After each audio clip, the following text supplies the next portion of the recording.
In November 1995, a struggling 19-year-old waiter named Marcus Williams served chicken and rice to a mysterious customer in a baseball cap at Chicago's Palmer House Hotel. The stranger left behind $2,000 in cash and a note that said, "For college, you'll do great things. A friend." For 27 years, Marcus carried the blank business card the man dropped, never knowing his life had been changed by the greatest basketball player who ever lived. This is the story of how one act of kindness created a circle that would transform hundreds of lives, and how Marcus finally discovered the truth in the most unexpected way possible. Chicago, November 15th, 1995. The Palmer House Hotel. Marcus Williams wiped down table 7 for the third time that night. His white shirt was wrinkled from the long shift, and his feet hurt in the cheap dress shoes he bought at Goodwill. The fancy Palmer House Hotel restaurant was almost empty now. Just him, the manager, and one customer. The clock on the wall showed 10:47 p.m. Marcus had been working since 3 o'clock. After this job, he would go home and study for his math test. Then he would sleep for 4 hours before his morning job at the gas station. This was his life. Work, study, work some more.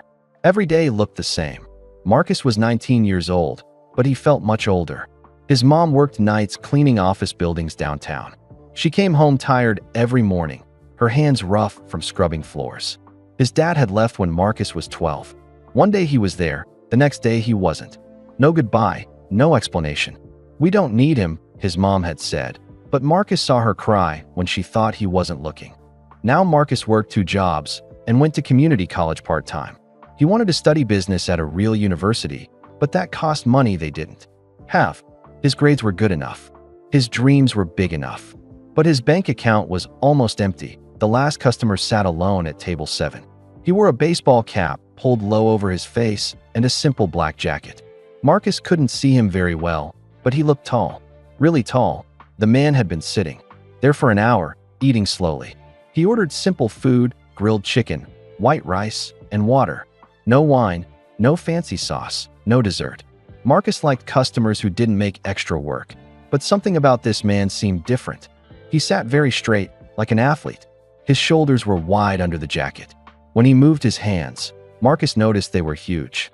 Long fingers, big palms. Marcus walked over with the coffee pot. "More water, sir?" The man looked up, and Marcus saw kind eyes under the cap. "Sure, thanks." His voice was deep and quiet. He seemed tired, but not the same tired that Marcus felt. This was a different kind of tired, like he was carrying something heavy in his mind. "You work here every night?" the man asked. "Most nights," Marcus said, pouring the water. "I have another job during the day." The man nodded slowly. "That's a lot of work for someone your age." Marcus shrugged. "Got to pay for school somehow." "What are you studying?" "Business." "Well, trying to study business. I'm at the community college now, but I want to go to DePaul University." "That's where you learn real business." "DePaul's a good school," the man said. "You play sports?" Marcus felt his chest tighten. This was always a hard question. "I used to play basketball. Had to quit junior year to work more hours." The man's face changed. Something sad crossed his eyes. "You were good. Good enough for the school team. Maybe good enough for college ball. But..." Marcus stopped talking. Why was he telling this? Stranger his problems. "But you had to choose," the man finished. "Yeah, had to choose." They stood there for a moment, not talking. The restaurant was very quiet. Marcus could hear the dishwasher running in the kitchen and cars passing by outside. "Tell me about your family," the man said. Marcus looked around. The manager was in her office doing paperwork. Nobody else was listening. "Just me and my mom. She works real hard. Cleans offices at night, so she can be home when I was little. Now I work nights, and she works nights, so we don't see each other much." "What about your dad?" Marcus's jaw got tight. "He's not around." The man nodded like he understood. "That's hard." "We do okay," Marcus said quickly. He didn't like people feeling sorry for him. "I bet you do. What's your dream? If you could do anything?" Marcus was surprised by the question. Nobody ever asked him about dreams. People asked about work schedules and bill payments and test grades. Not dreams. "I want to study business," Marcus said. "Learn how companies work. Maybe start my own company someday. Help other kids like me. Kids like you. You know. Kids who work hard but don't have money for good schools. Kids whose parents never went to college. I want to show Then it's possible. The man smiled for the first time that night. It was a real smile, not the polite smile customers usually gave. "That's a good dream," he said. "It's just a dream right now," Marcus said. DePaul costs $12,000 a year. Might as well be 12 million. The man took a sip of water. Dreams have a way of coming true when you work hard enough. Yeah, maybe. Marcus didn't want to sound bitter, but it was hard to believe sometimes. "What time do you get off work?" 11:30. "Then I go home and study until about 2 a.m. Up at 6 for my other job. Every day. 6 days a week. Sunday I just study." The man shook his head. "When do you have fun?" Marcus laughed, but it wasn't a happy laugh. Fun costs money. Not all fun costs money. Most of it does. The man finished his chicken and pushed the plate away. "Can I have the check?" Marcus went to the register and printed the bill. $25.37. The man looked at it and pulled out his wallet. Marcus saw the wallet was thick with cash. More money than Marcus made in 2 weeks. But the man didn't act rich. He didn't act like he was better than Marcus. The man put a $100 bill on the table. "Sir, this is too much," Marcus said. "The bill is only $25. "I know," the man said, standing up. He was even taller than Marcus thought. At least 6'6". "But sir, the tip is..." Marcus did the math in his head. $75. That's too much. The man put on his jacket. "You work hard. You have good dreams. Keep working toward them." "I can't take this much money," Marcus said. But the man was already walking toward the door. "Yes, you can. You earned it." Marcus followed him. "Wait, what's your name?" The man stopped at the door and looked back. Under the cap, Marcus could see he was smiling again. "Just someone who believes in you," he said. Then he was gone. Marcus stood in the doorway, holding the $100 bill. The parking lot was empty except for his old Honda Civic. No fancy cars, no sign of where the man went. Marcus went back inside, his hands shaking a little. $75. That was more than he made in 2 days at the gas station. At 11:30, Marcus finished cleaning the last table. His manager, Mrs. Rodriguez, came out of her office with an envelope. "Someone left this for you," she said. Marcus took the envelope. His name was written on the front in neat handwriting. Inside was $2,000 in cash and a folded piece of paper. The note said, "For college. You'll do great things. A friend." Marcus stared at the money. $2,000. Real money. More money than he had ever seen at one time. His eyes filled with tears. He sat down at table 7, where the man had been sitting, and counted the bills again. $2,100 bills. All real. "You okay, Marcus?" Mrs. Rodriguez asked. Marcus couldn't speak. He just nodded and wiped his eyes out. Mrs. Rodriguez looked at the money. "Holy cow. Who was that guy?" "I don't know," Marcus whispered. "Well, he must have seen something special in you." Marcus folded the money carefully and put it in his pocket. For the first time in years, he felt something he had almost forgotten. Hope that as he walked to his car, Marcus found something else on the ground by table 7. A business card. It was white and blank except for one thing, a phone number written in pen. Marcus picked it up and looked around the parking lot again. Still empty. He put the card in his wallet next to the $2,000.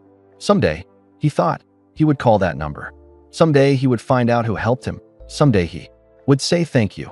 Marcus drove home through the quiet Chicago streets. At every red light, he touched his wallet to make sure the money was still there. It was real.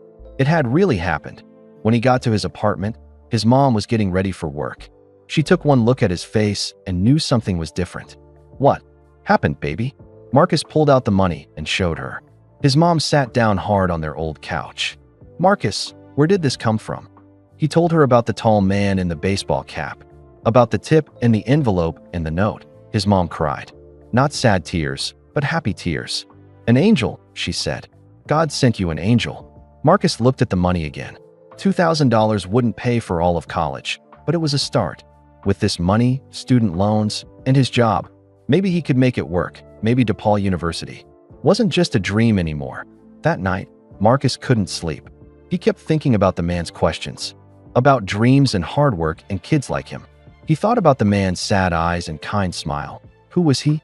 Why did he help? How did he know Marcus needed it? Marcus got up and looked at the business card again. Just a phone number, nothing else. He thought about calling it. But it was almost 3 in the morning. Tomorrow, he decided. Tomorrow he would call and find out who changed his life. But when tomorrow came, Marcus lost his nerve. What would he say? How do you thank someone for giving you hope? Days turned into weeks. Marcus kept meaning to call the number, but he never did.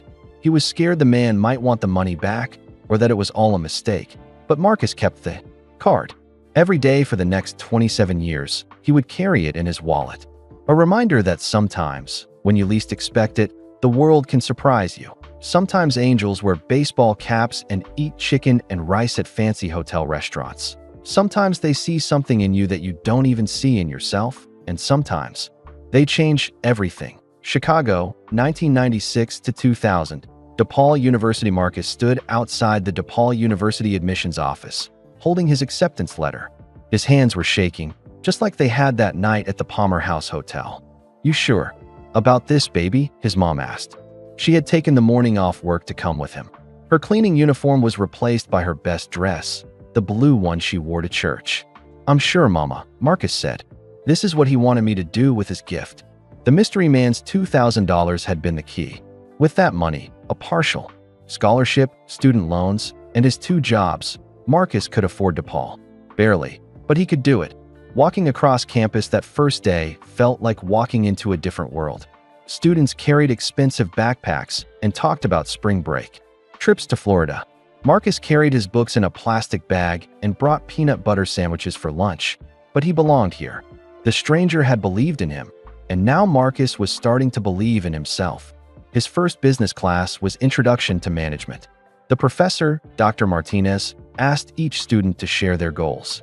"I want to run my family's company someday," said a girl with a designer purse. "My dad says I should learn business before I take over his law firm," said a boy with perfect teeth. When it was Marcus's turn, he stood up slowly. "I want to help kids who work hard but don't have money for school.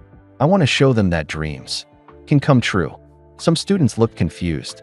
Why would you want to help people instead of making money for yourself? But Dr. Martinez smiled and nodded. After class, Dr. Martinez pulled Marcus aside. "That's a noble goal, Marcus. Business isn't just about making money. It's about making a difference." Marcus thought about the stranger's question. "What's your dream?" Now he was living it. College was harder than Marcus expected. While other students studied in groups, Marcus studied alone in the library after his evening shift at a campus bookstore. While they went to parties on weekends, Marcus worked at the gas station. But Marcus didn't mind being different. Every time he felt tired or discouraged, he touched his wallet where he still kept that blank business card. Someone had believed in him enough to change his life. He couldn't let that person down. In his second year, Marcus met Sarah Chun in the library. She was studying for a nursing exam, surrounded by thick medical books. Her long black hair was pulled back in a messy ponytail, and she wore scrubs from her job at Chicago General Hospital. "You work at the hospital?" Marcus asked, sitting at the table next to hers. Sarah looked up, surprised. She had kind eyes behind wire-rimmed glasses. "Yeah, I'm a nurse's aide. Trying to become a real nurse someday." "I work too," Marcus said. "2 jobs, actually." "What do you study?" "Business." "You?" "Nursing. I want to help sick people get better." Marcus smiled. "I want to help kids go to college." They started studying together. Sarah was as hardworking as Marcus, and just as determined. Her parents had come from Taiwan with nothing. They ran a small restaurant and worked 16 hours a day. "My parents never went to school past 6th grade," Sarah told Marcus one night. "They want me to have a better life." "My mom never went to college either," Marcus said. "She cleans offices so I can be here." They understood each other in a way that other students couldn't.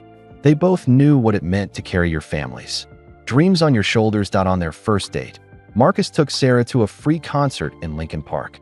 They shared a bag of popcorn and talked until midnight. "Tell me about your family," Sarah said. Marcus told her about his mom, about his dad leaving, about working since he was 15. Then he told her about the stranger at the Palmer House Hotel. "Someone you never met just gave you $2,000, Sarah asked. "And changed my whole life," Marcus said. "I keep his business card in my wallet. Someday I want to find him and say thank you." "What if you never find him?" Marcus thought about this. "Then I'll find other ways to say thank you. I'll help other people the way he helped me." Sarah smiled. "That's the most beautiful thing I've ever heard." They were both poor college students, but they were rich in dreams. Their dates were walks by Lake Michigan and study sessions in the library. They ate ramen noodles and shared textbooks. It was the happiest time of Marcus's life. In his third year, Marcus started a small business selling used textbooks to other students. He bought books at the end of each semester and sold them at the beginning of the next one. It wasn't much money, but it helped pay for food and bus fare. "You're a natural businessman," Dr. Martinez told him. "You see opportunities where others see problems." Marcus thought about the stranger again. Had he seen something in Marcus that night? Some spark of potential that even Marcus didn't know he had. During these college years, Marcus watched the Chicago Bulls on television whenever he could. Michael Jordan was the greatest basketball player in the world. Everyone in Chicago loved him. Marcus cheered for number 23 like everyone else, never imagining that this basketball hero had any connection to his own story. The Bulls won championships in 1996, 1997, and 1998. Each time they won, the whole city celebrated. Marcus and Sarah watched the victory parades on TV from their small apartment near campus. "Must be nice to be that successful," Sarah said. "Must be nice to make people that happy," Marcus replied. That in his final year, Marcus's textbook business had grown. He was making enough money to help his mom pay some bills. For the first time in years, she didn't have to work overtime every week. "You did this, baby," she told him. "You took that blessing and made it grow." Marcus graduated from DePaul University in May 2000. He was the first person in his family to finish college.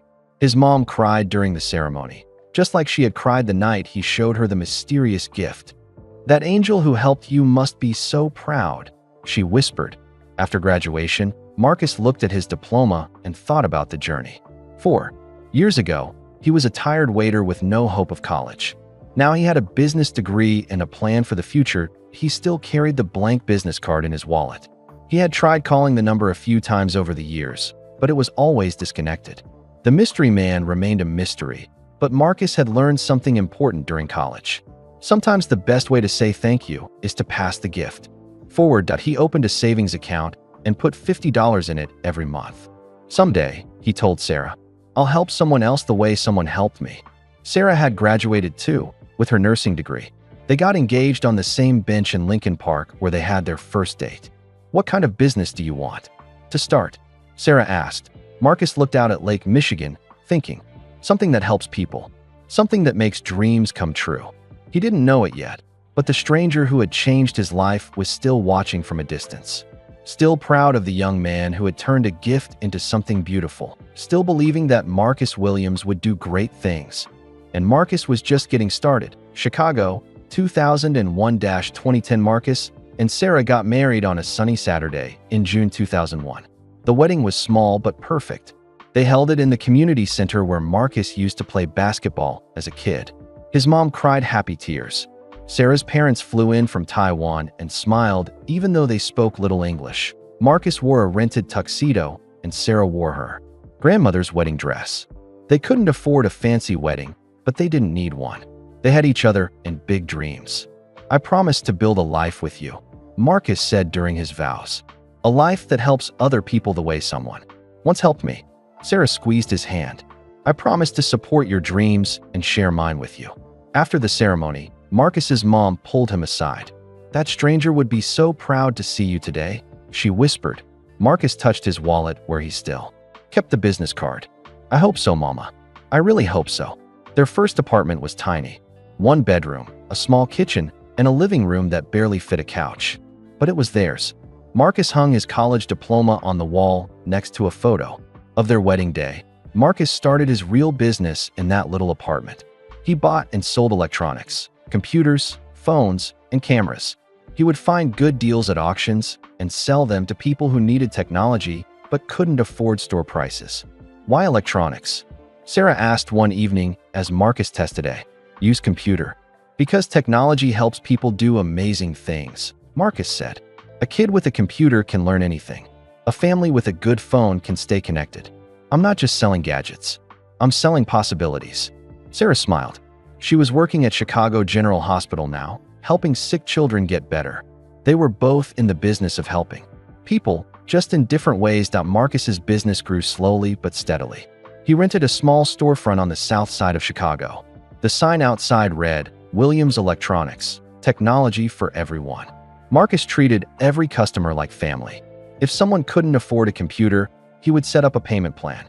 If a student needed a laptop for school, Marcus would find a way to make it work. You're too nice, other business owners told him. You'll never make real money that way. But Marcus wasn't trying to get rich. He was trying to build something that mattered. Every month, Marcus still put $50 in his special savings account. The account he called his Angel Fund. By 2003, he had saved over $1,000. When will you use it? Sarah asked. When I find the right person to help, Marcus said. That person turned out to be closer than he thought. Maria Santos worked at the coffee shop next to Marcus's store. She was 18 years old and went to community college at night. Marcus saw her studying between customers, her textbooks spread out by the coffee machine. One day, Marcus overheard Maria talking to her manager. I'm sorry, Mr. Peterson. I know. I asked for more hours, but my financial aid got cut. I need to work more to pay for school. I wish I could help, Maria, but business is slow. Maria's shoulders dropped. Marcus watched her wipe tears from her eyes when she thought no one was looking. That night, Marcus talked to Sarah about Maria. She reminds me of myself at that age, he said. Working hard, dreaming big, but struggling to make it work. What are you thinking? Sarah asked, but she already knew.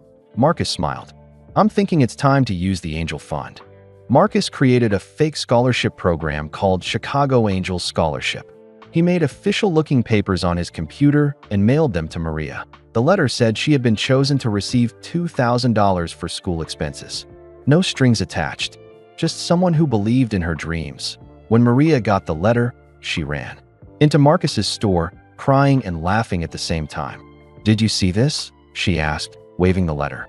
Someone gave me a scholarship. $2,000. Marcus pretended to read the letter for the first time. That's amazing, Maria. You must have really impressed someone.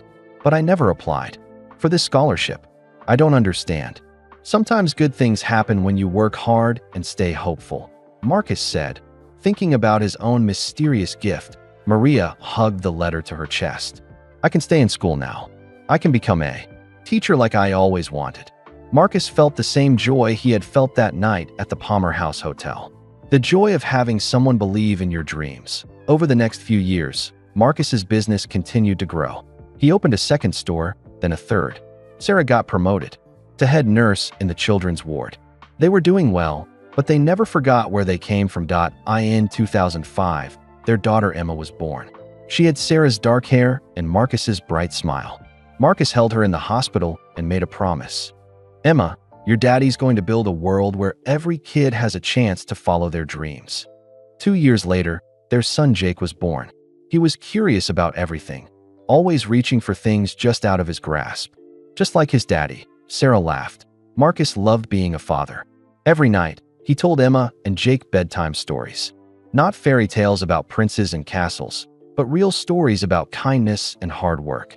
Once upon a time, Marcus would begin. There was a young man who worked very hard but didn't have much money. Then one day, a stranger helped him in a wonderful way. What did the stranger do, Daddy? Emma would ask. He showed the young man that dreams can come true if you believe in them. Did the young man ever find the stranger? Marcus would touch his wallet where the business card still lived. Not yet, sweetie.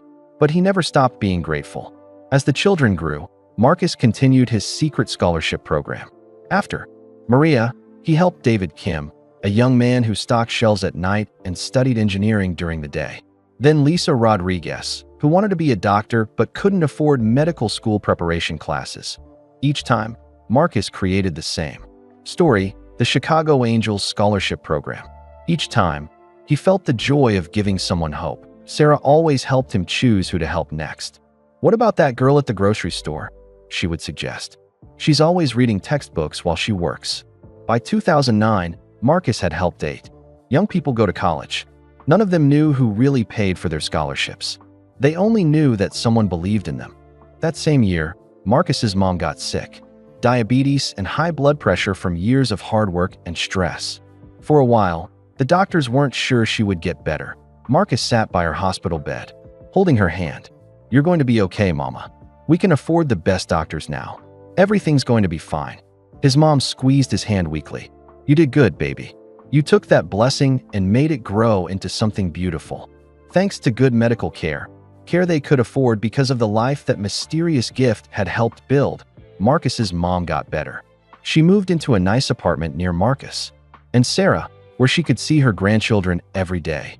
That angel is still watching over us, she told Marcus. Marcus thought about this often. Was the stranger still out there somewhere? Did he know what had happened to the young waiter he had helped? Every few years, Marcus tried calling the phone number on the business card, but it was always disconnected. The trail had gone cold long ago. Still, Marcus never gave up hope. Somewhere in Chicago, maybe somewhere in the world, there was a person who had changed his life forever. Someday, somehow, Marcus would find him. In the meantime, Marcus had work to do, dreams to build, young people to help, a family to love. The business was thriving. The Angel Fund was growing. Emma and Jake were healthy and happy. Sarah loved her job helping sick children. Life was good. Better than Marcus had ever dared to dream that night at the Palmer House Hotel. But Marcus Williams was still just getting started. The best was yet to come. And somewhere in the city, a famous basketball player was watching from a distance, proud of the young man who had turned a gift into a legacy of hope. Chicago, 2011-2018. Marcus stood in front of his newest store on Michigan Avenue. The sign read, Williams Electronics, technology that changes lives. 10 stores across Chicago now, over 50 employees, a business that had grown far beyond his wildest dreams. But Marcus's proudest moments didn't happen in boardrooms or at grand openings. They happened in coffee shops and libraries and late-night diners, places where he found young people who reminded him of himself. Emma was 6 now, and Jake was 4. They loved visiting Daddy's stores and playing with the computers. But what they loved most were the stories Marcus told them about helping others. Tell us about the coffee shop girl again, Emma would beg. Marcus would tell them about Maria Santos, now a teacher at Lincoln Elementary School, how she sent him a Christmas card every year, thanking the mysterious Chicago Angels scholarship program that had changed her life. She doesn't know it was really you, Jake asked. Nope. And that's the best part. She thinks an angel helped her, just like an angel helped me. Sarah would smile from the kitchen where she was making dinner. After 12 years of marriage, she still loved watching Marcus tell these stories. His eyes would light up the same way they had that first night he told her about the stranger at the Palmer House Hotel. In 2012, Marcus found his next person to help. Tommy Chin worked at the 24-hour laundromat near Marcus's house. No relation to Sarah, just another young man with the same last name and the same determined look in his eyes. Marcus often did his family's laundry there on Sunday mornings.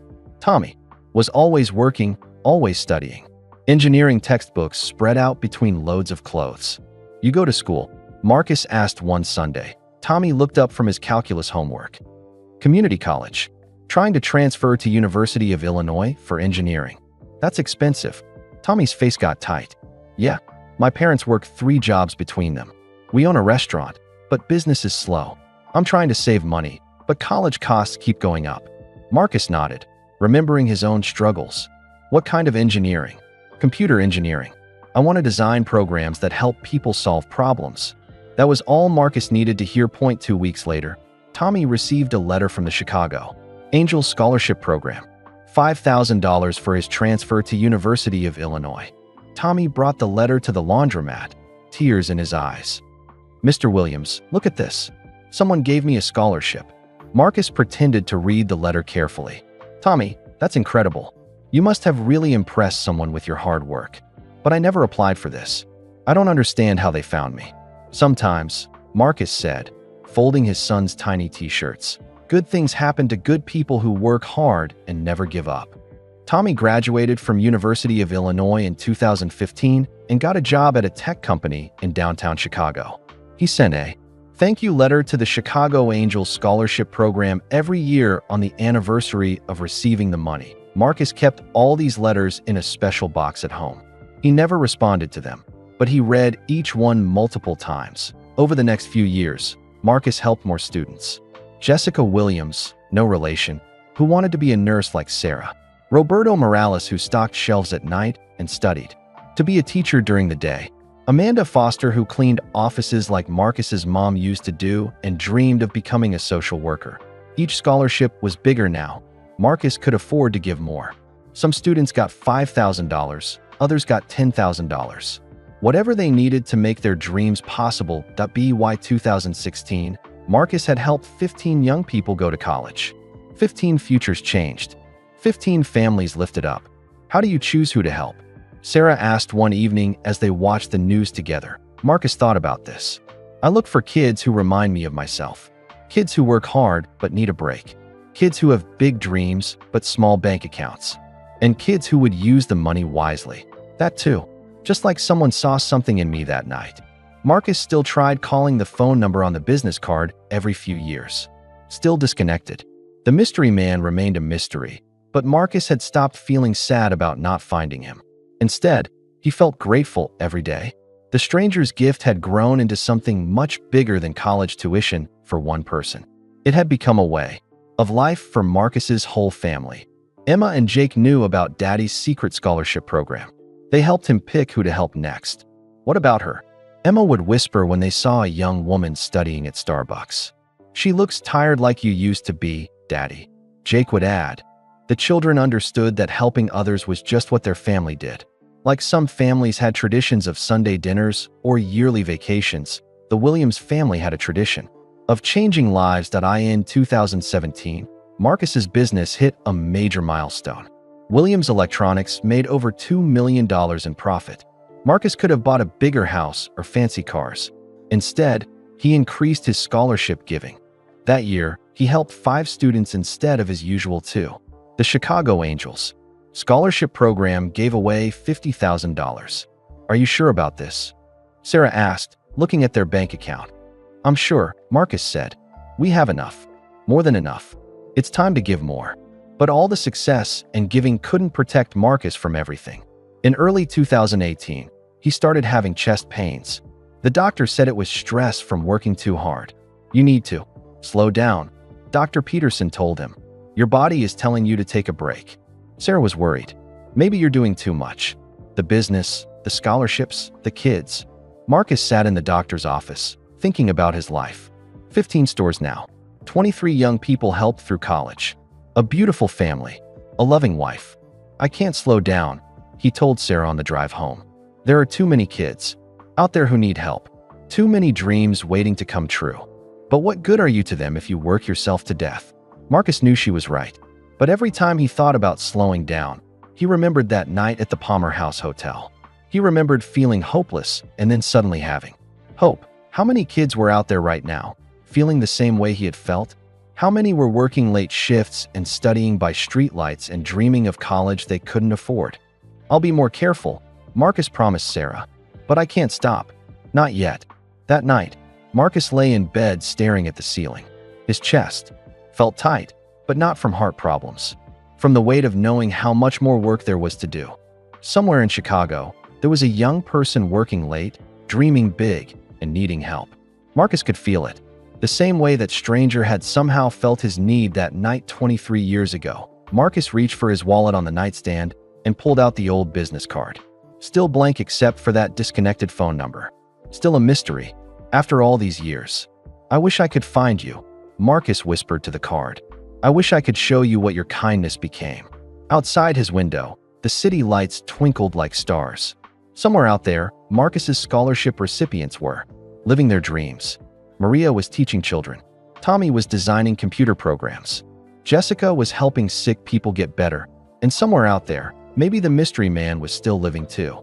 Still proud of the young waiter who had turned one night of kindness into a lifetime of giving.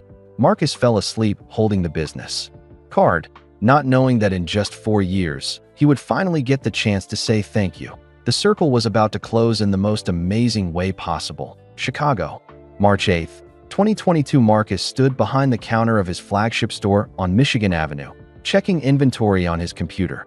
Emma was 17 now, almost ready for college herself. Jake was 14 and played basketball at his high school.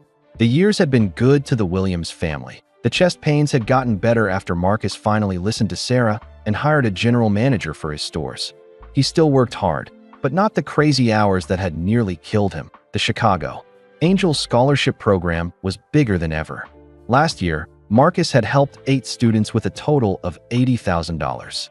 27 young people had gone to college because of the mystery man's original gift at the Palmer House Hotel. Marcus was thinking about this when his phone rang. Unknown number. He almost didn't answer, probably another sales call. Williams. Electronics, this is Marcus. Is this Marcus Williams? A woman asked. Her voice was professional but friendly. Yes, speaking. This might sound very strange, but did you work at the Palmer House Hotel restaurant in 1995? Marcus's hand froze on the phone. His heart started beating fast. In 27 years, no one had ever asked him that question. Yes, he said slowly. Yes, I did. Who is this? My name is Jennifer Walsh. I work for Michael Jordan. Mr. Jordan would like to meet with you. The phone slipped in Marcus's sweaty hand. He almost dropped it. Michael Jordan, he repeated. The basketball player? Yes, sir. He has something very important to discuss with you. Are you available to come to his office tomorrow at 2 p.m.? Marcus's mind was spinning. Michael Jordan? The greatest basketball player who ever lived? Why would he want to meet a small business owner from Chicago? Ah, yes. I mean, of course. But can you tell me what this is about?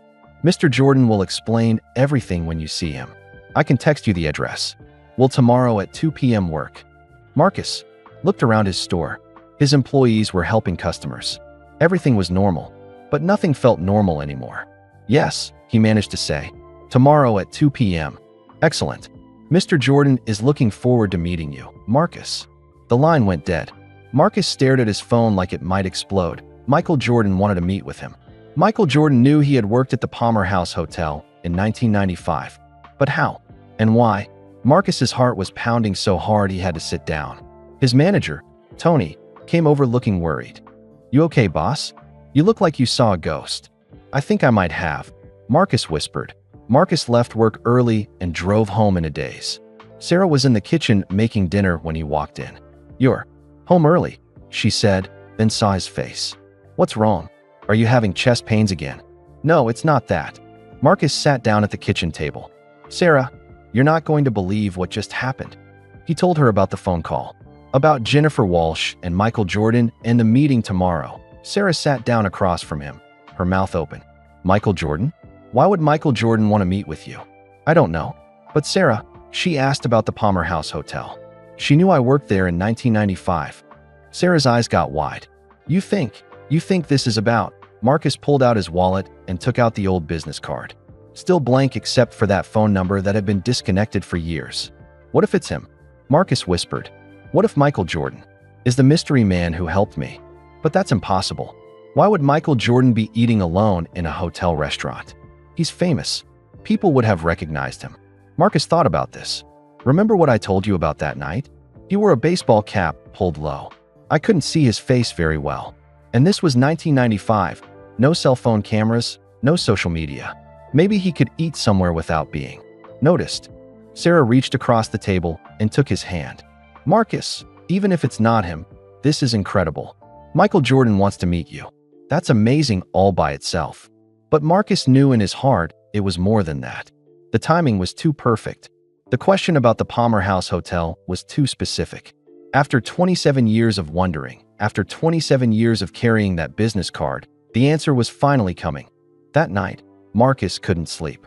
He lay in bed staring at the ceiling, thinking about everything that had happened since that November night in 1995. College, marriage, children, business success. 27 young people helped through the scholarship program. All because a stranger in a baseball cap had believed in him. What if that stranger was Michael Jordan?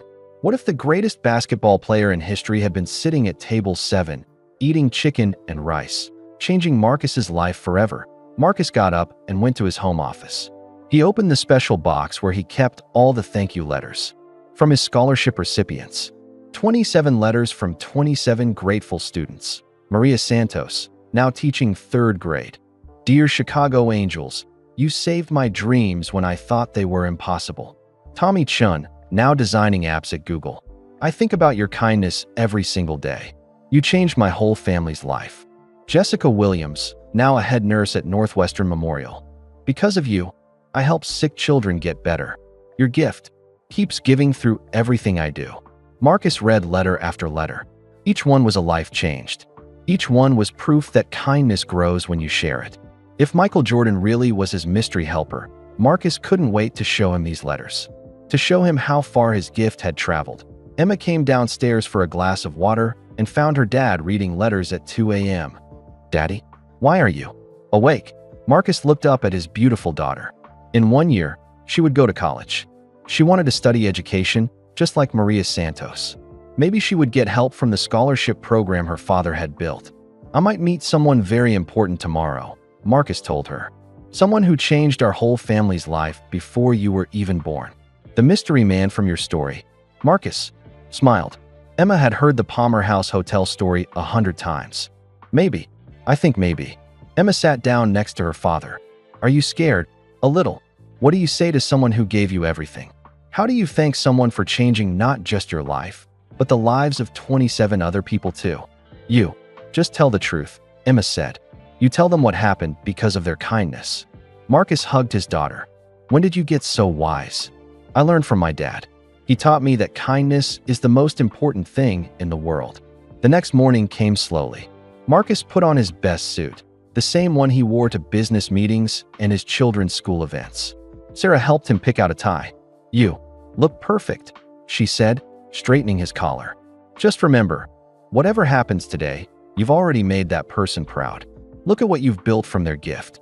Marcus kissed his wife goodbye and drove toward downtown Chicago, toward answers he had been waiting 27 years to hear, toward a meeting with the man who might have saved his life with chicken, rice, and $2,000 in cash. The circle was about to close, and Marcus Williams was finally going to say thank you. Chicago, March 9th, 2022.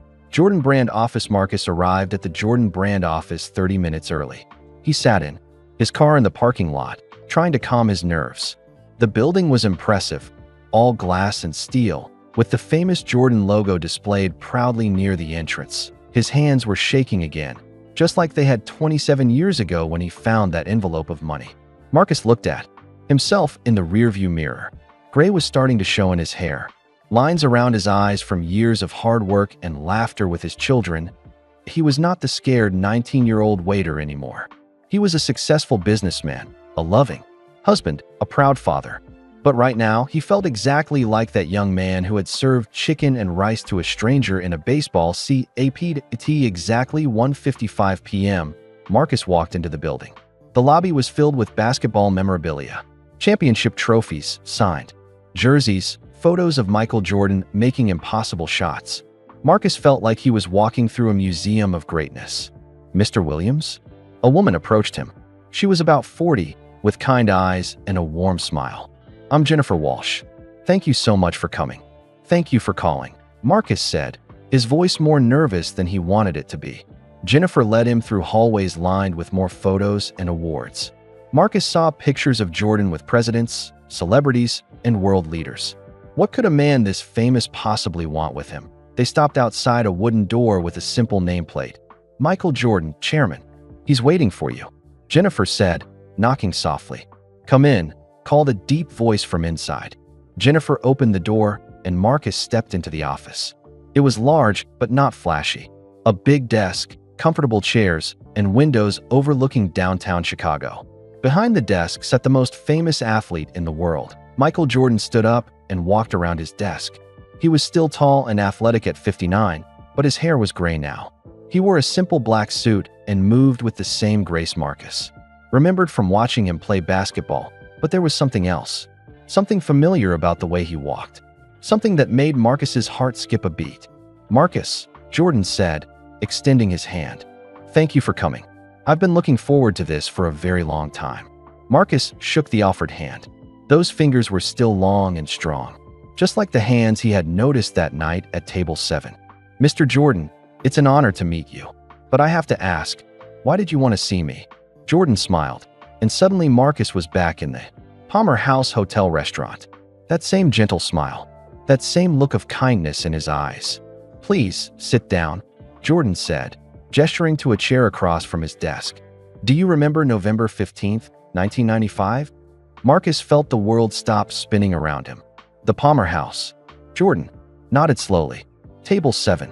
You were working the late shift. I ordered grilled chicken, white rice, and water.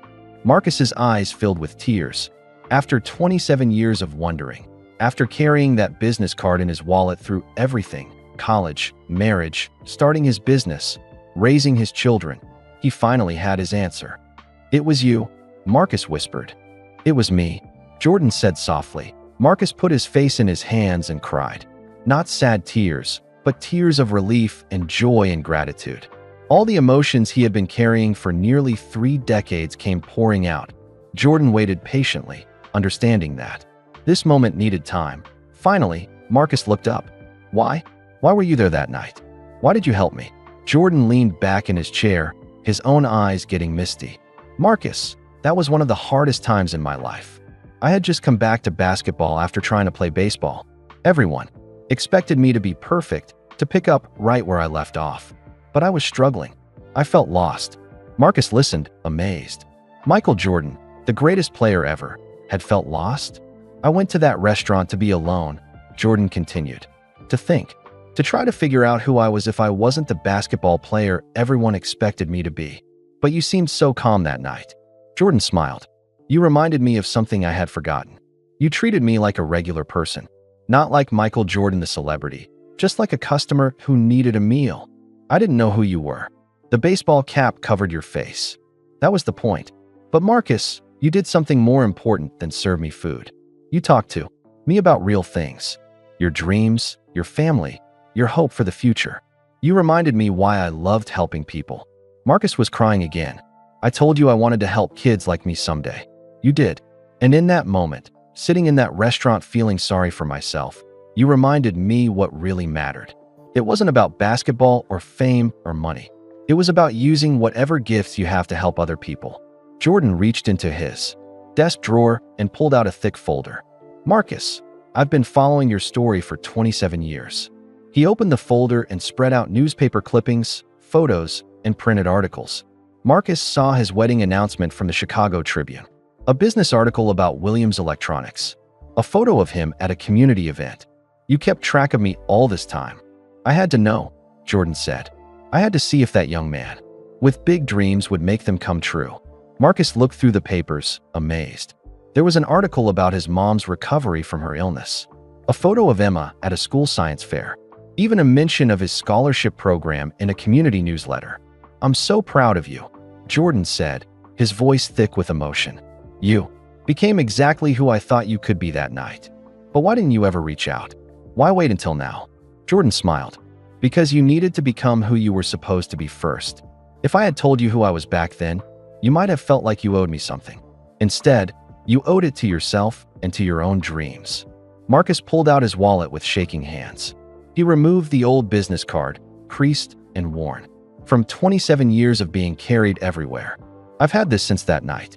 I tried calling the number so many times." Jordan looked at the card and laughed. "That was my private line back then. I changed it years ago for security reasons. But Marcus, I kept the other half." Jordan opened his desk drawer again and pulled out another piece of paper. It was the other half of the same business card, with his old handwriting on it. "Marcus Williams, Palmer House, November 15th, 1995, never forget." Marcus stared at the matching pieces. "You wrote down my name?" "I wrote down everything about that night. Because you changed my life just as much as I changed yours." "I changed your life? How?" Jordan stood up and walked to the window overlooking the city. "Marcus, I was thinking about retiring that night. I was tired of the pressure, tired of everyone's expectations. I felt empty despite all my success." He turned back to Marcus. "But you reminded me that success isn't about what you achieve. It's about what you do with what you've been given. You had so little, but you dreamed of helping others. I had so much, but I had forgotten why it mattered." "What do you mean?" "I came back the next season and played some of the best basketball of my career. We won 3 more championships. But more importantly, I started really thinking about how to use my platform to help people. Your words that night, about wanting to help kids like you, they stayed with me." Marcus was speechless. And then, Jordan continued, sitting back down. "When I found out about your scholarship program 5 years ago, I knew I had to get involved." "What do you mean?" Jordan smiled. "Marcus, who do you think has been secretly funding the Chicago Angels scholarship program for the past 5 years?" "Marcus, Felt like he couldn't breathe. What? When my people told me about a businessman in Chicago quietly helping kids go to college, and when they said his name was Marcus Williams, I had to investigate. When I confirmed it was you, the same young man from the Palmer house, I knew. The circle was still growing. You've been funding my scholarship program, partially, through a foundation that doesn't use my name. Marcus, together we've actually helped 47 young people go to college, not just the 27 you know about. Marcus put his head in his hands again. 47 lives changed. 47 futures made possible. All because of one night when two strangers met in a hotel restaurant. There's one more thing, Jordan said gently. Marcus looked up, wondering how this day could possibly hold any more surprises. Jordan reached into his desk one final time and pulled out something. That made Marcus gasp. The IT was the other half of that business card. But this piece had writing on it too. Writing that Marcus had never seen before. But what? Marcus managed to ask. Jordan handed him the card. On it, in his own handwriting from 1995, Jordan had written, "For Elizabeth Williams, a promise kept." Marcus stared at the name, his heart stopping completely. Elizabeth Williams was your aunt, wasn't she? Jordan asked softly, and with those words, the last piece of the puzzle fell into place. Chicago, March 9th, 2022. Jordan Brand office. Marcus stared at the business card with Elizabeth Williams's name written on it. His hands were shaking so hard, he could barely hold the paper. Elizabeth Williams, he whispered. How do you know that name? Jordan's face was gentle but serious. Marcus, do you remember what you told me that night about your biggest dream? Marcus tried to think back through his tears. I said I wanted to help kids like me go to college. That's what you said second, Jordan corrected softly. Do you remember what you said first? Marcus closed his eyes, trying to remember. That night felt like a lifetime ago, but also like yesterday. I said. Marcus paused, the memory coming back slowly. I said I wanted to meet my hero someday. And who was your hero? Marcus's eyes flew open. I told you about a teacher who started a scholarship program for poor kids in Chicago. The first one ever. Back in 1987. Jordan nodded. Elizabeth Williams. But how could you possibly know that? I barely knew anything about her myself. Jordan leaned forward in his chair. Marcus, after that night with you, I couldn't stop thinking about what you said. You talked about this teacher who helped kids like you, but you seemed sad when you mentioned her. I was sad. She was my father's sister, my aunt, but I never got to meet her. Why not?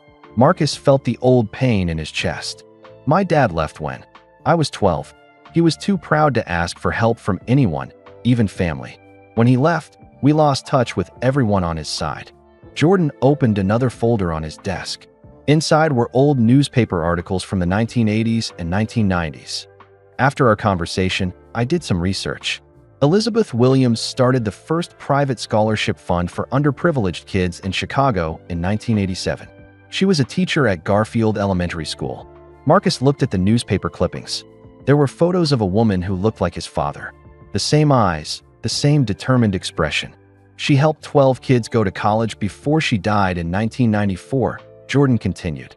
Just 1 year before we met. She died in 1994. Marcus felt like crying again. I never knew. Marcus, there's more.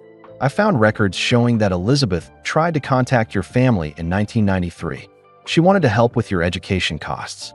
Jordan pulled out a photocopy of an old letter. The address was Marcus's old apartment, but the letter was marked "Return to Sender." Your father sent it back unopened, Jordan said gently.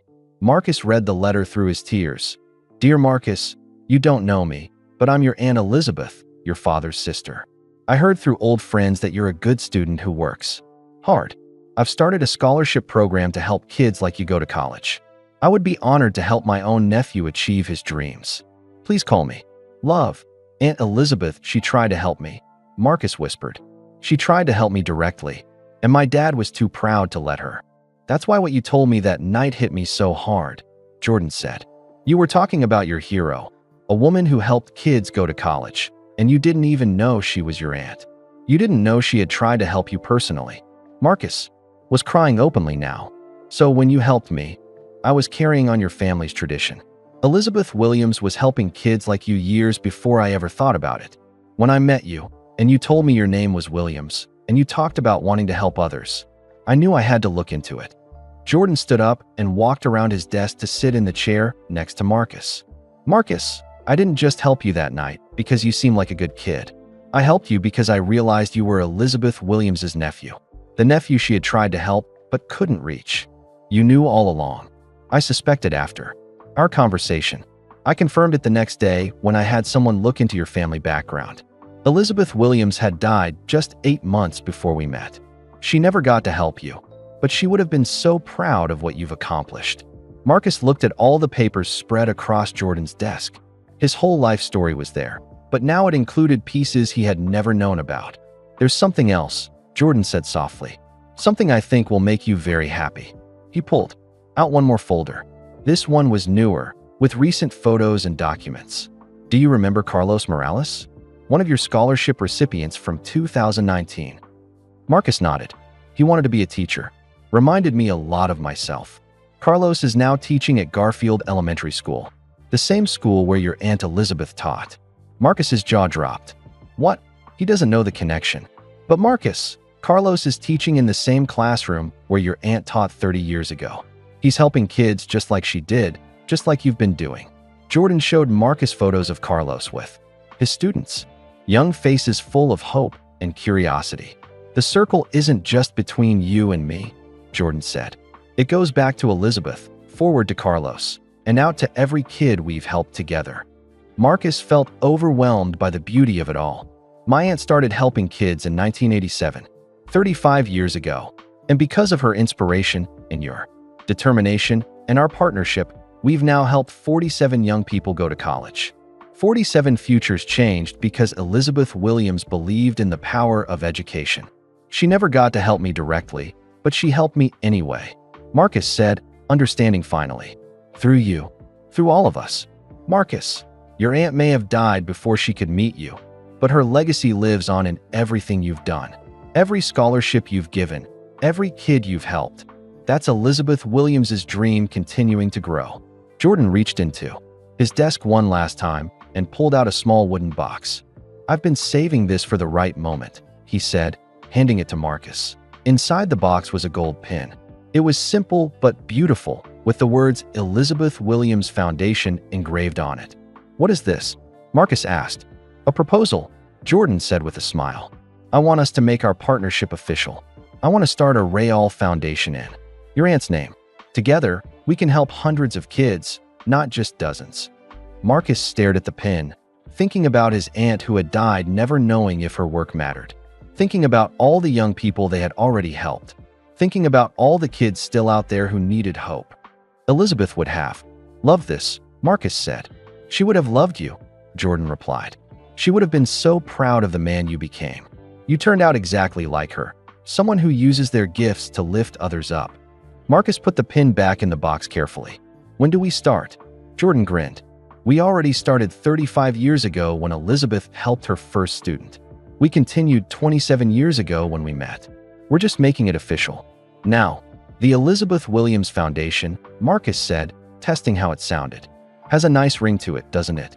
Marcus thought about calling Sarah to tell her everything. About telling Emma and Jake that their family's tradition of helping others went back even farther than they knew. About visiting Garfield Elementary School to see the classroom where his aunt had taught. But first, he had something important to do. Marcus stood up and walked over to Michael Jordan. This man who had saved his life, who had believed in his dreams, who had kept his aunt's legacy alive without even being asked. "Thank you," Marcus said, hugging the man who had been a mystery for 27 years. "Thank you for everything." "Thank you," Jordan replied, hugging him back. "Thank you for reminding me what really matters."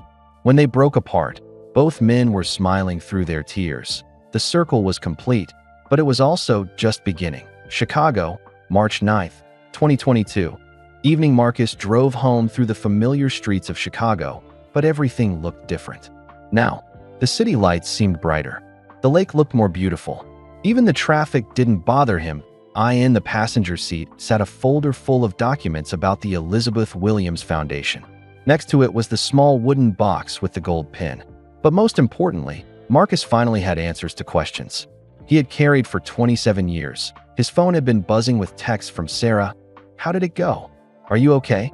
Call me when you can. Marcus pulled into his driveway and sat in the car for a moment. Through the kitchen window, he could see his family waiting for him. Sarah was pacing back and forth. Emma was doing homework at the table but kept looking toward the door. Jake was pretending to watch TV, but Marcus could tell he was listening. For the car, they had been waiting all day to hear about the meeting. Now Marcus had to figure out how to explain that their whole family history was different than they thought. Marcus walked through the front door carrying the folder and the box. His family surrounded him immediately. "Dad," Emma jumped up from her homework. "Was it really him? Was it Michael Jordan? How do you feel?" Sarah asked, studying his face carefully. "You look different." Jake paused his video game. "Did you get to meet the greatest basketball player ever?" Marcus sat down in his favorite chair and looked at his family. Where should he even begin? "Yes, it was Michael Jordan," he said slowly. "And yes, he was the man who helped me at the Palmer House Hotel in 1995. Sarah sat down hard on the couch. "I can't believe it. Michael Jordan was your mystery helper all along." "But that's not the most amazing part," Marcus continued. He opened the folder and pulled out the newspaper clippings about Elizabeth Williams. "Kids, did you know you had a great aunt named Elizabeth?" Emma and Jake looked confused. "Great aunt?" Emma asked. "Your grandfather's sister. She died before you were born, before I even met your mom. But she was doing something very special. Before she died." Marcus showed them the old articles about Elizabeth's scholarship program, about the kids she helped in the 1980s and early 1990s. "She was helping students go to college 35 years ago," Marcus explained. "Our family has been in the business of changing lives for over 3 decades. Sarah picked up one of the photos of Elizabeth. "She looks like you, Marcus." "Same. Eyes, same smile." "And here's the most incredible part," Marcus said, his voice getting emotional again. "Elizabeth tried to help me go to college in 1993. She sent a letter offering to pay for my education." "What happened?" Jake asked. "Your grandfather was too proud to accept help from family. He sent the letter back without opening it." Sarah gasped. "She tried to help you directly?" "Yes. And when Michael Jordan met me 2 years later, and I told him about wanting to help kids like the teacher who started the first scholarship program in Chicago, he realized I was talking about my own aunt." Marcus pulled out the letter Elizabeth had tried to send him. Sarah read it out loud, her voice breaking. "Dear Marcus, you don't know me, but I'm your Aunt Elizabeth." When she finished, Emma was crying. "She wanted to help you, but she never got the chance." "That's right. So when Michael Jordan helped me, he was really continuing what Aunt Elizabeth had started. And when I started helping other students, I was continuing her work too, even though I didn't know it." Marcus opened the wooden box and showed them the gold pin. "Michael Jordan wants us to start an official foundation together, the Elizabeth Williams Foundation. We're going to help hundreds of kids go to college." Jake looked at the pin with wide eyes. "So Michael Jordan is going to be our partner?" "He already has been. For the past 5 years, he's been secretly helping fund our scholarship program. The kids I thought I was helping with my own money, Michael Jordan was helping pay for them too." Sarah shook her head in amazement. 47 kids total? 47 kids whose lives changed because of Aunt Elizabeth's original idea, continued by Michael Jordan, continued by us. Emma picked up one of the newspaper articles. "Dad, look at this. Elizabeth Williams taught at Garfield Elementary School." "I know. And guess what? Carlos Morales, one of the kids we helped in 2019, now teaches there too. In the same classroom where your great-aunt taught." The family sat in silence for a moment, absorbing the incredible connections. "This is like a movie," Jake said finally. "Better than a movie," Sarah replied. "Because it's real." Marcus's phone rang. He looked at the caller ID and smiled. "It's my mom.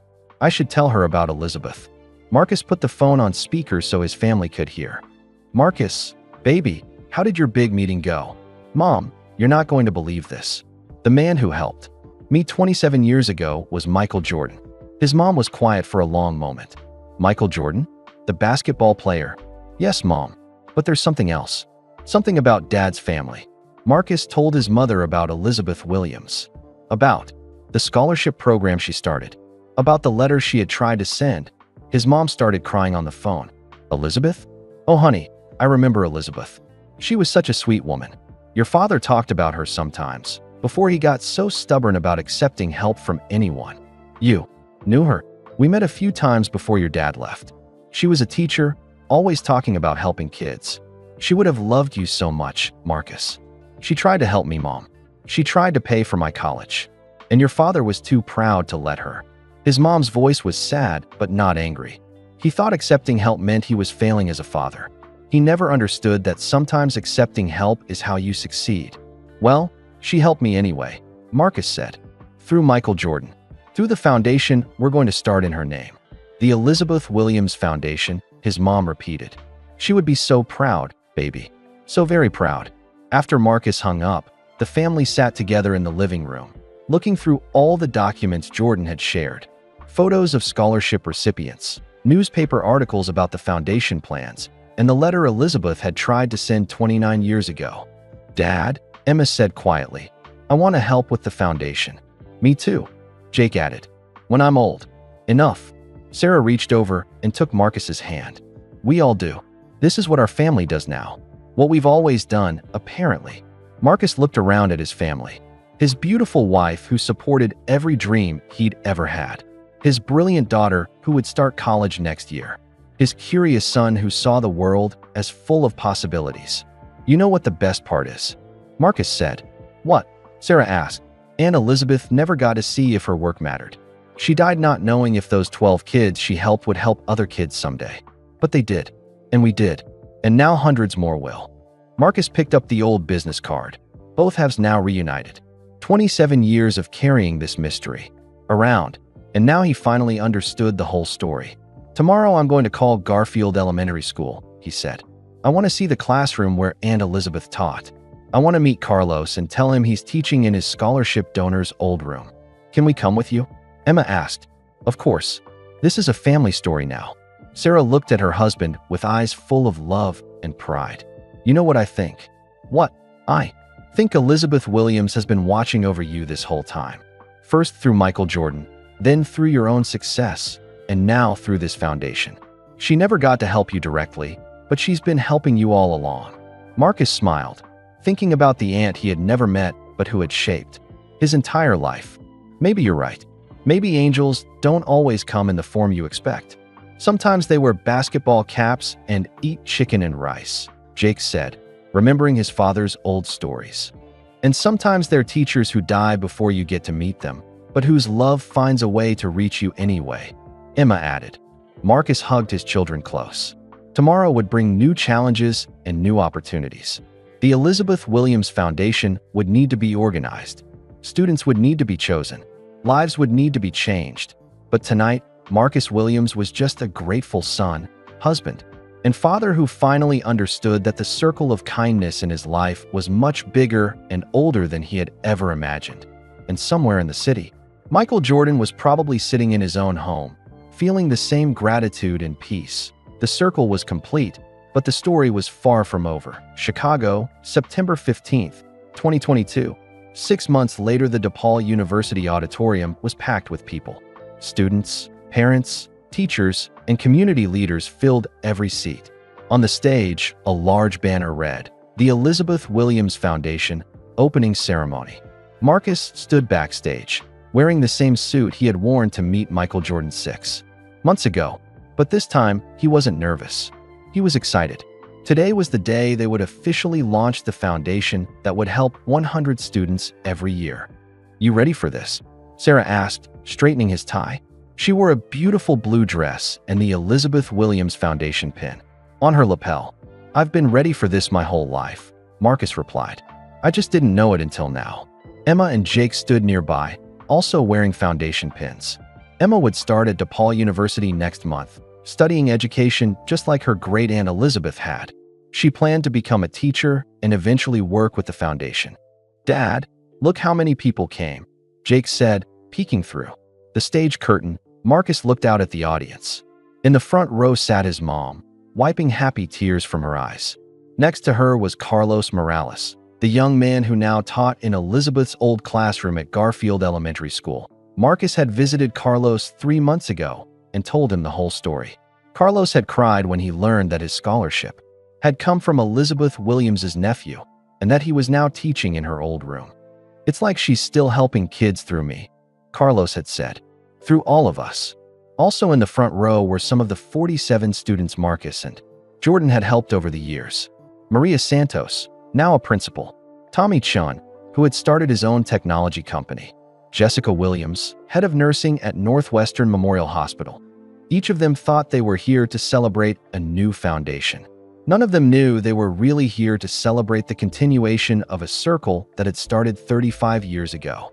"Ladies and gentlemen," the announcer called out, "please welcome Marcus Williams and Michael Jordan." The audience erupted in applause. Marcus and Jordan walked onto the stage together, and the cheering got even louder. Jordan stepped up to the microphone first. Despite being one of the most famous people in the world, he looked genuinely happy to be there. "Thank you all for coming," Jordan began. 27 years ago, I met a young man who reminded me what success really means. Success isn't about how much money you make or how famous you become.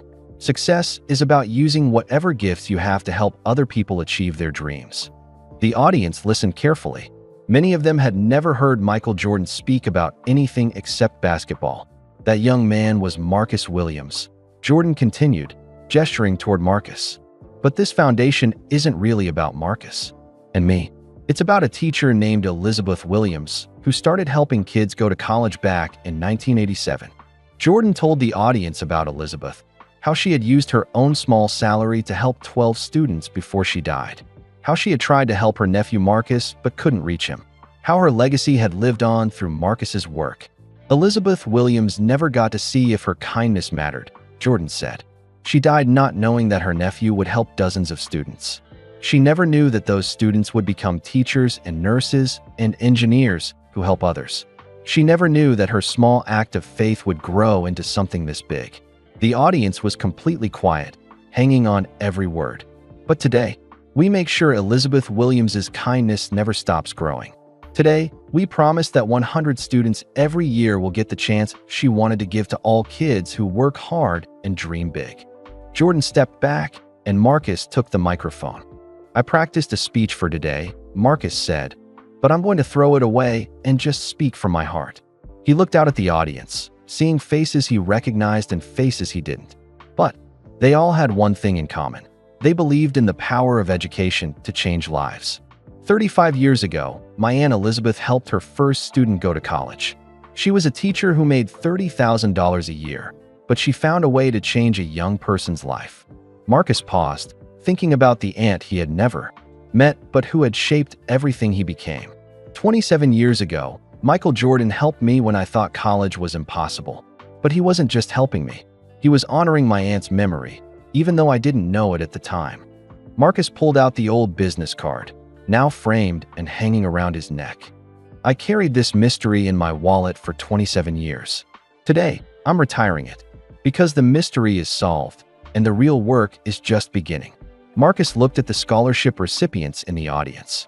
"To the 47 young people Michael and I have already helped, you are not just success stories. You are proof that Elizabeth Williams was right. When you help one person achieve their dreams, those dreams spread to other people." Maria Santos teaches children who will grow up to help others. Tommy Chun designs apps that make people's lives easier. Jessica Williams helps sick children get better so they can chase their own dreams. The audience started clapping, but Marcus held up his hand. "But we're not here to celebrate what we've already done. We're here to promise what we're going to do next. This foundation will help 100 students every year. That's 100 futures changed, 100 families lifted up, 100 young people who will grow up to help others." Marcus looked at his own children in the audience. "My daughter Emma starts college next month. She wants to be a teacher, just like her great-aunt Elizabeth. My son Jake is already talking about how he wants to help with the foundation when he's older. This isn't just about one generation.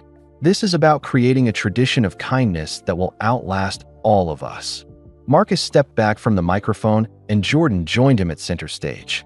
"We have one more announcement," Jordan said with a smile.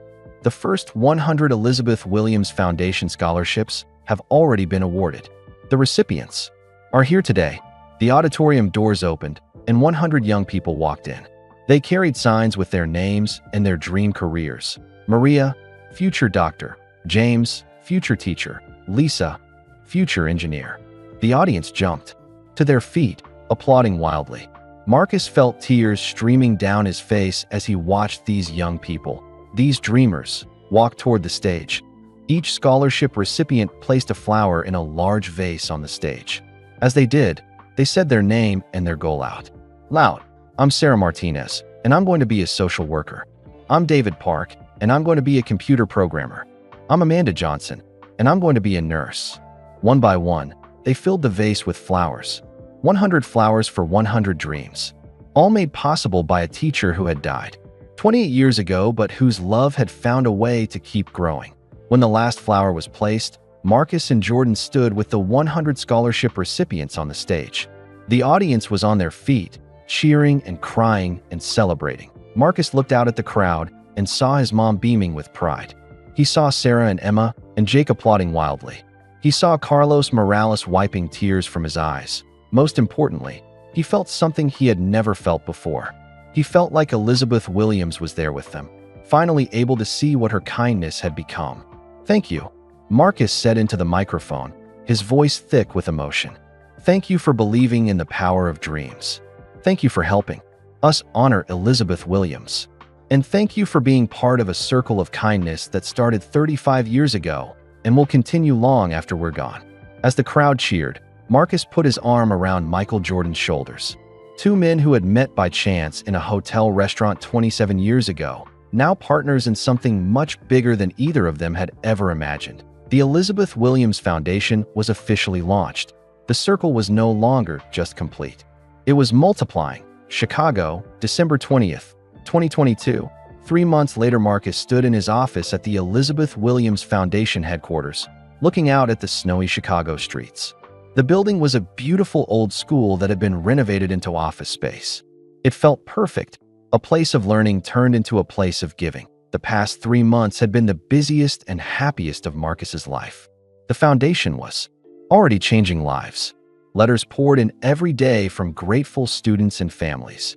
Dad, you have to see this, Emma called from across the office. Emma was home from DePaul University for winter break and had been volunteering at the foundation. She was working on a special project, tracking down all the people who had been helped by Elizabeth Williams, Marcus, and Jordan over the past 35 years. What did you find? Marcus asked, walking over to Emma's desk. Emma showed him a letter that had arrived that morning. It was from Dr. Patricia Williams, no relation, one of the 12 students Elizabeth had helped in the 1980s. Dear Elizabeth Williams Foundation, the letter read, I just learned about your organization and nearly fell out of my chair. Elizabeth Williams paid for my college education in 1989. I became a doctor because of her kindness. I now run a free clinic in Chicago that serves over 2,000 patients a year. I never knew Elizabeth had a nephew who was continuing her work. Please let me know how I can help honor her memory. Marcus felt tears in his eyes. Elizabeth helped her 33 years ago. And look what she's doing now, Emma said, showing Marcus the free clinic's website. Dr. Patricia Williams had helped thousands of people get medical care they couldn't afford. That's not all, Emma continued excitedly. I found 3 more of Elizabeth's original 12 students. One is a high school principal who started her own scholarship program. Another is a social worker who helps homeless families. The third became a successful businessman who quietly pays for kids' school supplies every year. Marcus sat down hard in his chair. All of Elizabeth's students grew up to help others. Every single one we've found so far. Dad, Aunt Elizabeth didn't just help 12 people go to college. She created 12 people who spend their lives helping others. Marcus thought about this. Elizabeth's kindness had been multiplying for over 30 years, and nobody had been keeping track. We need to find all of them, Marcus said. We need to bring them together. I was hoping you'd say that, Emma smiled. I already started making phone calls. That evening, Marcus drove to Michael Jordan's house for their weekly planning meeting. Jordan lived in a beautiful home in Highland Park, but he always made Marcus feel welcome and comfortable. They sat in Jordan's study, surrounded by photos and trophies, going over foundation business. In 3 months, they had received over 3,000 scholarship applications. Choosing only 100 students had been one of the hardest things Marcus had ever done. I wish we could help them all, Marcus said, looking at the applications. We will, Jordan replied confidently. Maybe not this year or next year, but eventually. This is just the beginning, Marcus. Jordan pulled out a folder Marcus had never seen before. I have something to show you. I've been working on this for months. Inside the folder were architectural plans for a building. A beautiful, modern structure, with classrooms, computer labs, and meeting spaces. What is this? Marcus asked. The Elizabeth Williams Education Center, Jordan said with a smile.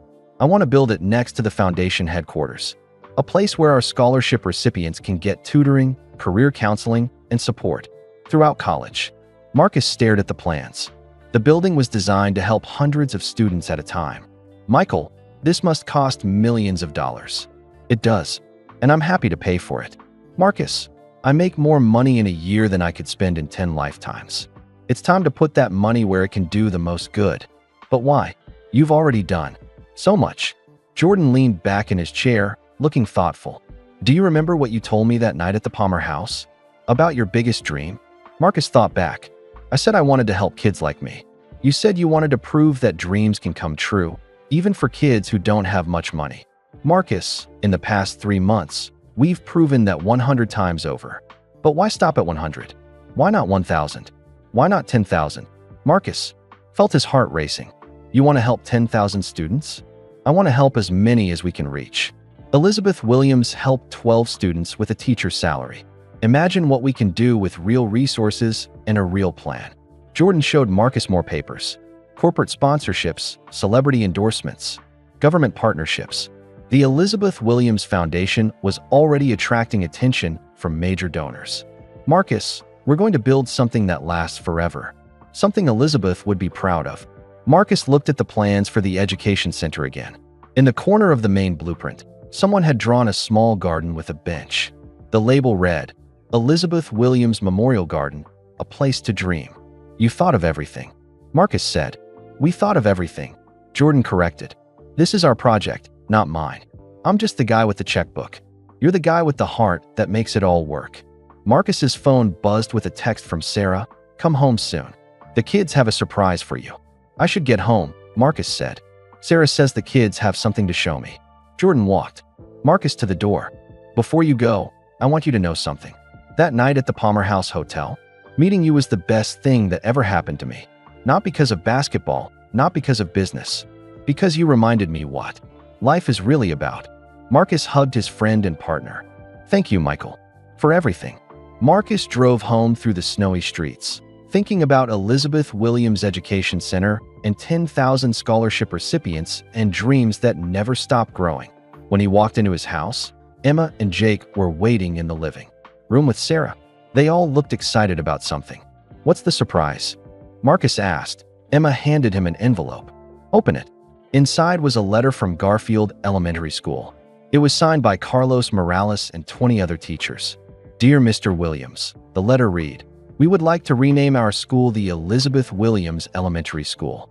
Your aunt taught here for 15 years and changed hundreds of lives. It would be an honor to carry her name into the future. Marcus sat down slowly, overwhelmed by emotion. There's more, Jake said, barely able to contain his excitement. Sarah handed Marcus another envelope. This one contained a letter from the mayor of Chicago.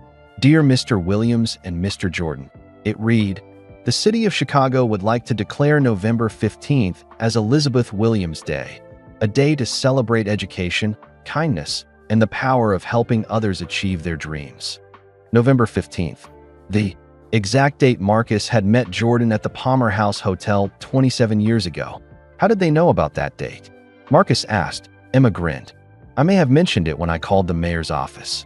Marcus looked around at his family. His brilliant daughter who was following in Elizabeth's footsteps. His curious son who already wanted to help with the foundation. His loving wife who had supported every dream he'd ever had. You know what this means? Marcus said. What? Sarah asked. It means Elizabeth Williams finally gets to see that her kindness mattered. Through the school, through the foundation, through all of us. She gets to see that helping one person really can change the world. Marcus walked over to the window and looked out at the Chicago skyline. Somewhere out there, 100 students were studying late into the night, working toward their dreams. In a few months, 100 more would join them. Dr. Patricia Williams was treating patients at her free clinic. Carlos Morales was teaching children in Elizabeth's old classroom. Maria Santos was helping new teachers find their way, all because a teacher with a small salary had decided to help. One student in 1987, Marcus pulled out his phone and called Jordan. "We need to make the education center bigger," Marcus said when Jordan answered. Jordan laughed. "How much bigger?" "Big enough for all the dreams we're going to help come true." "Now you're thinking like Elizabeth Williams," Jordan said. "Big dreams. Unlimited possibilities." Marcus hung up and rejoined his family in the living room. They spent the evening planning for Elizabeth Williams' Day and talking about the future of the foundation. As the night grew late and the family headed to bed, Marcus stayed downstairs for a few more minutes. He took out the framed business card one last time and looked at it. The mystery was solved. The circle was complete. But the story was just beginning. Somewhere in Chicago, there was a young person working late, dreaming big, and needing help. Just like Marcus had been 27 years ago. Just like the students Elizabeth had helped 35 years ago, the Elizabeth Williams Foundation would find them. The circle would keep growing. And Elizabeth Williams, teacher, dreamer, and believer in the power of education, would finally see that every act of kindness is really just the beginning of something beautiful. Marcus turned off the lights and headed upstairs to his family. Tomorrow would bring new applications, new dreams, and new possibilities. The greatest story ever told isn't about one person helping another. It's about how that help never really ends. That we'd love to know where you're listening from. Drop a comment below and tell us your city or country.